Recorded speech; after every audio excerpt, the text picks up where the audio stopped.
Ma huwa ad-damirul munfasil?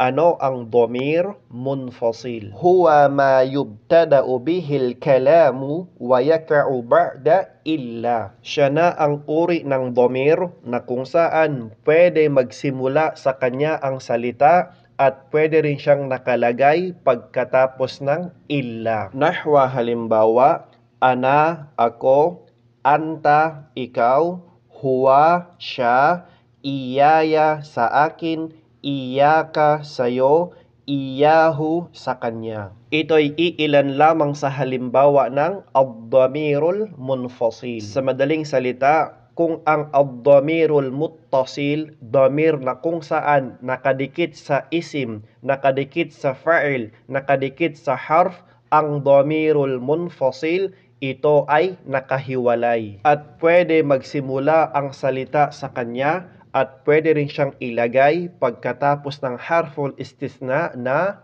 illa. هذه الضمائر ونحوها يصح أن يبدأ بها الكلام. Itong mga damirul munfasil at ano-ano ang mga katulad nila, pwede magsimula sa kanila ang salita. ويصح أن تقع بعد إلا. At pwede ring nakalagay ang damirul munfasil pagkatapos ng illa. Yubda'u biha nahwa, magsimula sa damirul munfasil ang salita, halimbawa sa sinabi ni Allah, A'udhu billahi minash shaytanir rajim, bismillahirrahmanirrahim, ana Yusuf. Ang ana, ito ay damirul munfasil at nagsimula sa kanya ang salita. Isa pang halimbawa, Iyaka na'budu. Ang iyaka, ito ay damirul munfasil at nagsimula sa kanya ang salita. Wa taqa'u ba'da illa nahwa, at nakalagay ang damirul munfasil pagkatapos ng illa, halimbawa sa sinabi ni Allah, وَمَا يَعْلَمُ جُنُودَ رَبِّكَ إِلَّا هُوَ.